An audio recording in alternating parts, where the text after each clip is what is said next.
Hey, what's up, guys? A little bit of the big opinion here. We are, I'm going to say it once, just to get it out of the way, but this discussion is not going to be about the coveted civil war that may or may not be going on in the US or starting soon or whatever. No, this one is actually about World War III. A recent polling done in the US, the UK, France, Germany, and Canada showed a massive spike in the respondents thinking World War III is likely to kick off in the next 5 years. So by 2031, they're expecting a World War III type scenario. I don't remember all the numbers off the top of my head. Hopefully when I pull up the news on the computer, I can find that same article again. So if you're interested in this kind of stuff, like the video, subscribe to the channel, and I would share it with your friends and family.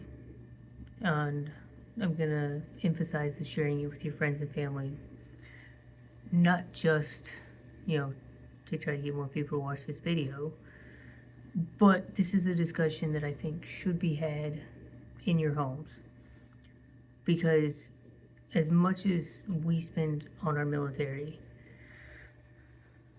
it's probably not enough for any sort of sustained conflict. And while the U.S. would probably see, very good results in the first 6 to 18 months, there's going to be a lot of restructuring that's going to have to go on for some sort of sustained conflict. I don't think it's in Pennsylvania. I know it's in, that northeastern-ish region. But we have one factory that makes the barrels for our tanks and our artillery. One singular factory. And their production is mostly based on just like replacement parts. They're not really that deep in the market of, we're making new systems so that we can increase, the number of artillery pieces we have. And there was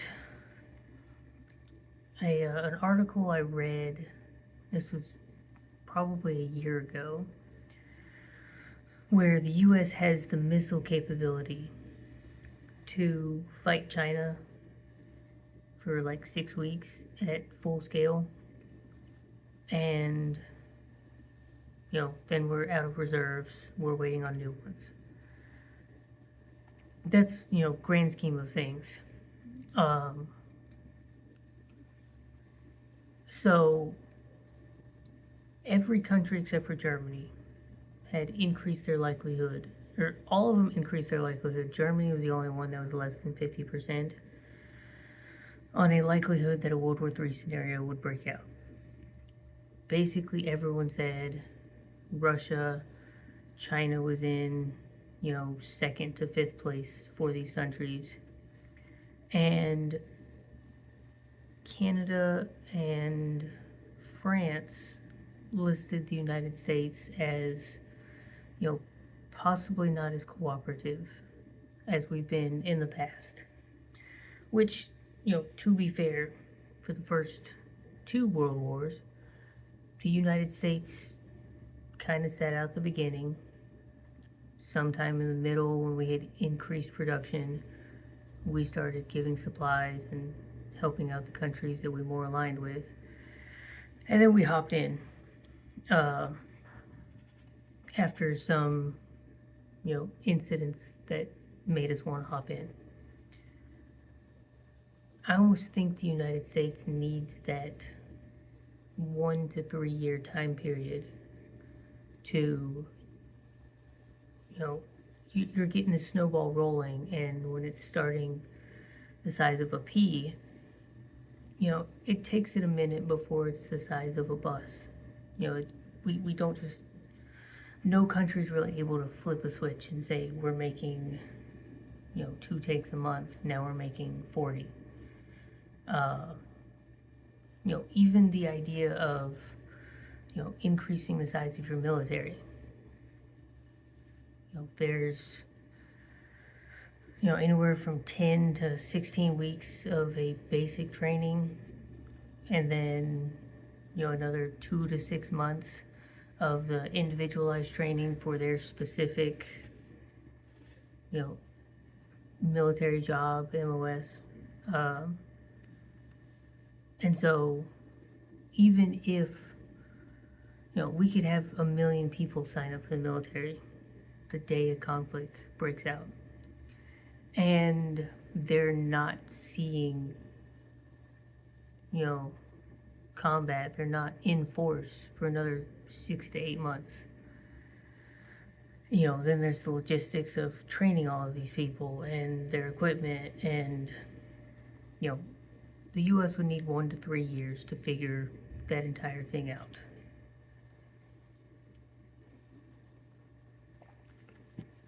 And several of these European countries would need the same kind of time frame. And in today's world, with so many markets and supply chains connected, I can foresee a hiccup just in, hey, we've been sending you this much of X thing.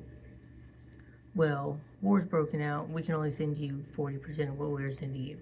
We're holding on to the rest to increase our capabilities. And like there would probably be a several month cluster mess, I don't want to say cluster F, on just figuring that whole thing out. And that's not even including the countries that might not want to be seen as sending you stuff. They want to be neutral and sit stuff out. And then, the obvious, I feel like if conflict broke out in Europe, that's China's best bet to get Taiwan and do what they wanted, which would almost automatically put the US in the position that we were in World War II, making it a two-front war. And, that's just doubles the logistic and personnel nightmare there. And then that's not to mention, you have the major overlying, this set of countries and this set of countries are fighting. And, all these middle feeders and bottom feeders are doing their regional conflicts because, hey, the US normally does some sort of intervention over here, but they're focused mostly on this big major thing. So now we can deal with our territorial dispute. I can foresee stuff happening in South America and Africa and parts of the Middle East and even other parts of Asia, that aren't directly connected to, when you study about wars in history, you mostly talk about the majors. I think this one has the potential for a lot more minor engagements to happen.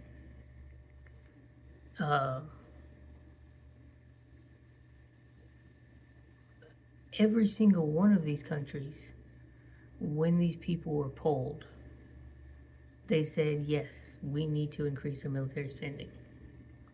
And then the follow-up questions were, your governments hear you, they're trying to increase spending.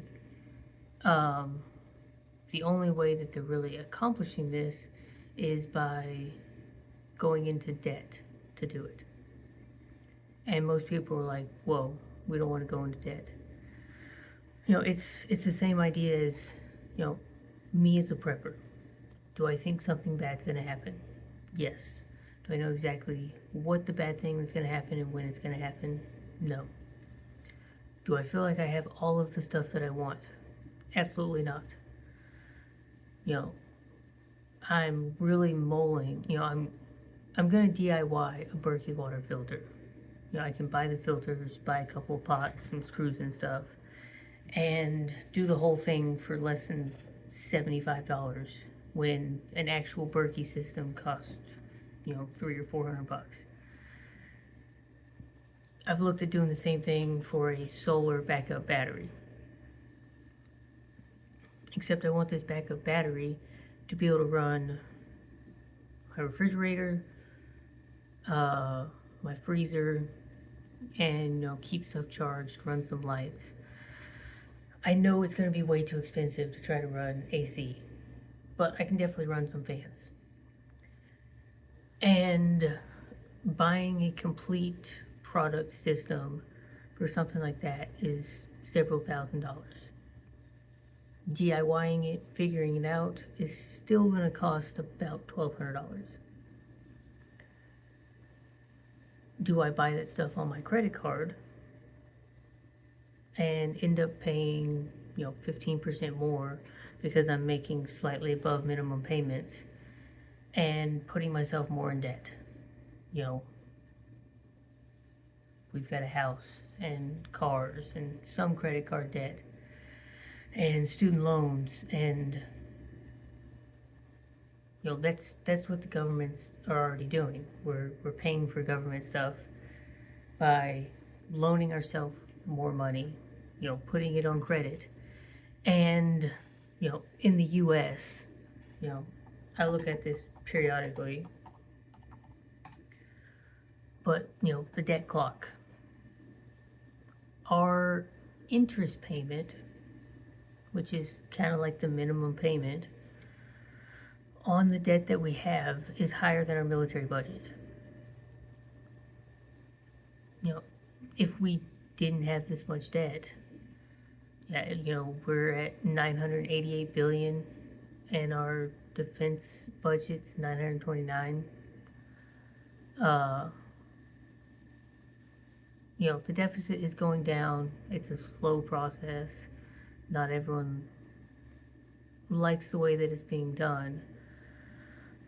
But imagine our military capabilities if we could put a third of that money into the military. That would be almost a 1/3 increase.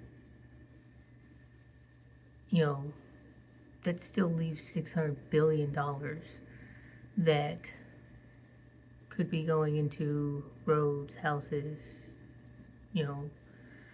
more manufacturing, more self-reliance on our part, which I think the vast majority of Americans would like to happen.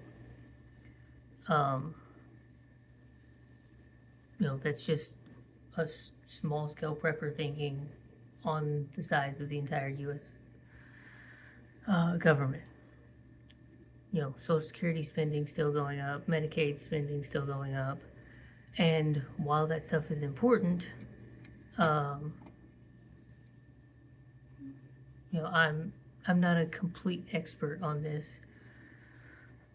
because I know it's going to go up every single year as stuff gets more expensive. But some of it could probably be done for a cheaper price, more efficiently.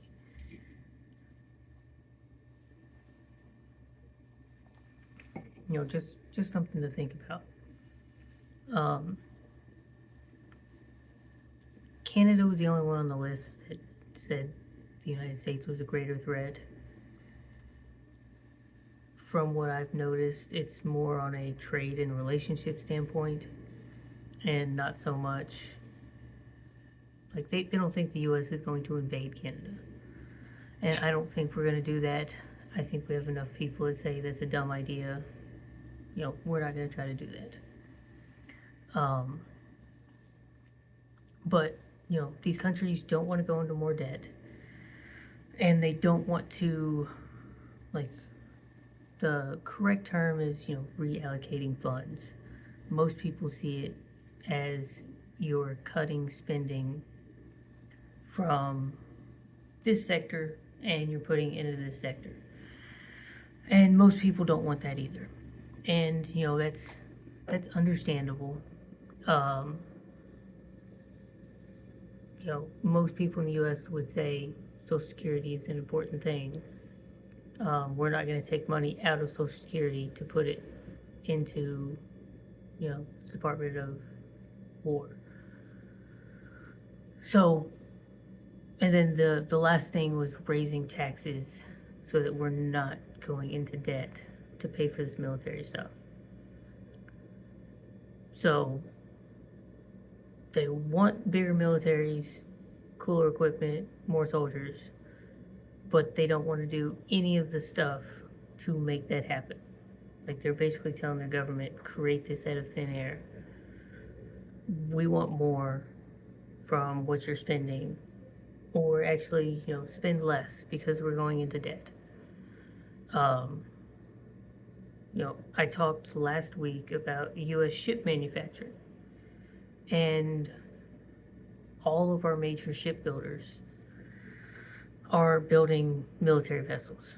And even then, they're not building them at the speed and, the highest quality that the Navy wants. We're producing like 2 large ocean-going vessels a year. China's producing almost 1,000. There's like a 20-year backlog on repair and maintenance for military vessels and trying to make new ones. There's also a massive, skill gap. We don't have enough people that want to build ships in the United States. We're talking about having parts of our ships be built in Turkey, South Korea, and Japan. If war breaks out, our production on that is going to be severely limited. And with both of those, sets of countries, that eliminates one of our greatest, defenses, and that's the Atlantic and Pacific Ocean.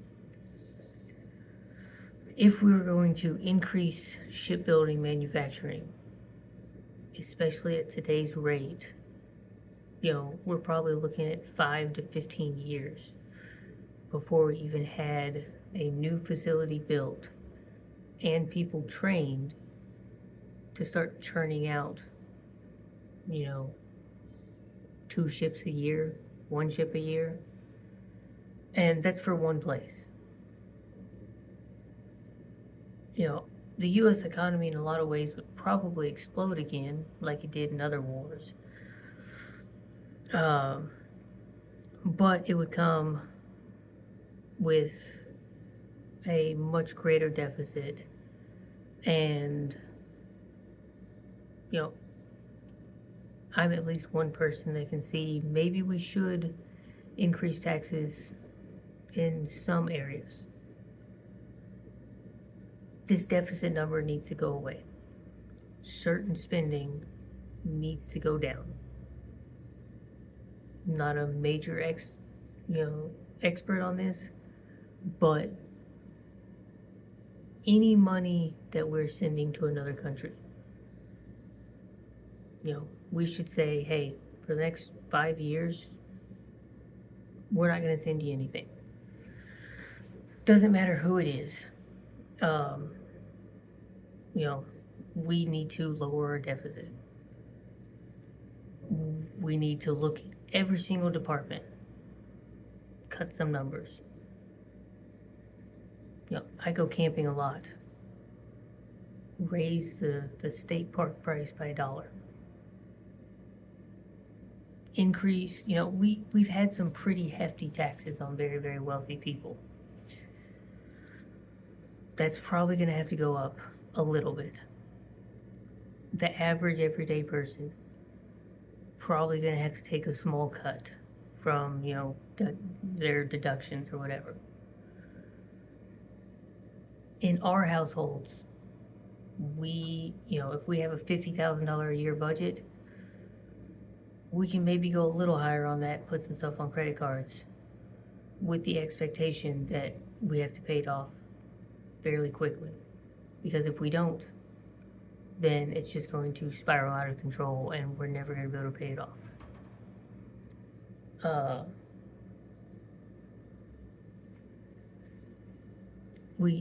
At some point the credit cards are going to cut us off because we've spent too much money. If we want to do more, we put in more hours, whether it's overtime, a second job, something to increase our budget. And we cut back on stuff. I'm sitting here drinking this Monster. It's not a necessity. At some point, if budgets got tight enough, I have to sacrifice the Monster so that I can put those dollars into something else. Most Americans don't want to do that. I know several people that could have several hundred more dollars a month, but they have subscriptions and they go out to eat and go to concerts and buy new shoes and all this stuff. That's part of living. I understand that it's fun and it makes life more enjoyable. But I think our current generation would be hard pressed to make these sort of sacrifices that will benefit them in the long run. Everyone wants to make more money so they can do more stuff. It's boring to put part of your money into the stock market. Starting at $0, you see you get 12 cents a month and you get 25 cents this month and 10 this month. It's drops in the bucket. 20 years later, it's decent sized splashes if you're consistent. Most people in this generation, would honestly probably say, loan me the $1 million so I can see the number go up. And I'll, pay it back, with interest. They would honestly probably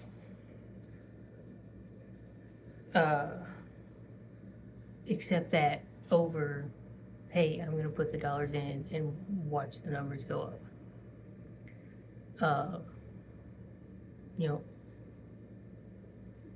People support and crap on the idea of cutting out your Starbucks coffee.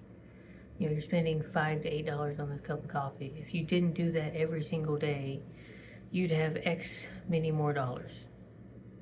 Yes, I'd probably have X many more dollars, but I wouldn't be satisfied every day and have this little bit of enjoyment for my, crappy existence. There's a lot of arguments to be made and had with this.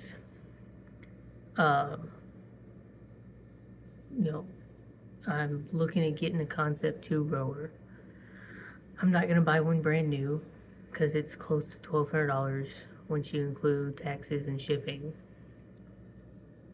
I have found dozens for sale that would save me $300 to $600 on Facebook Marketplace. I'm not going to go into debt to get this. So, a little bit of plasma money here, a little bit of, sell something I don't use over there, maybe take a couple of DoorDash orders, and 2 months later, hopefully by the end of March, we'll see it.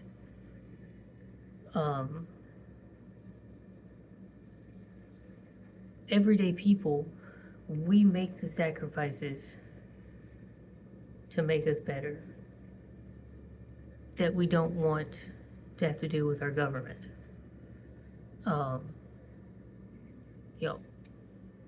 I think it would almost be better to just freeze all spending. They say at the exact same numbers, we cover as much of what we can. in that way. And you button down the hatches, and like the kids say, you gotta lock in, cut out.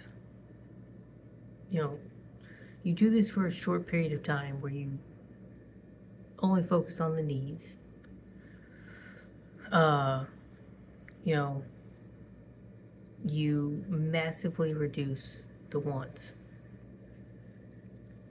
and you start increasing the wants as other categories get paid down and paid off, and we get more efficient with stuff,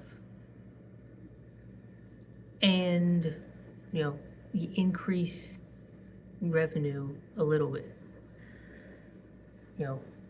We're able to work anywhere between 5 and 30 hours over a traditional 40-hour week when we really want to, when we like the dollar sign going up.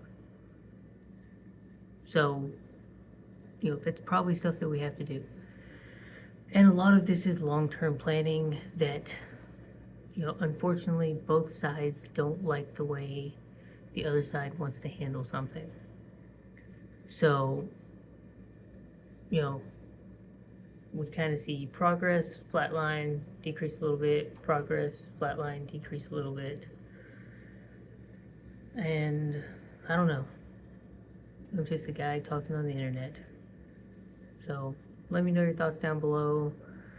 Subscribe to the channel, like it, share it with your friends and family. And with that, I'll catch you on the next one.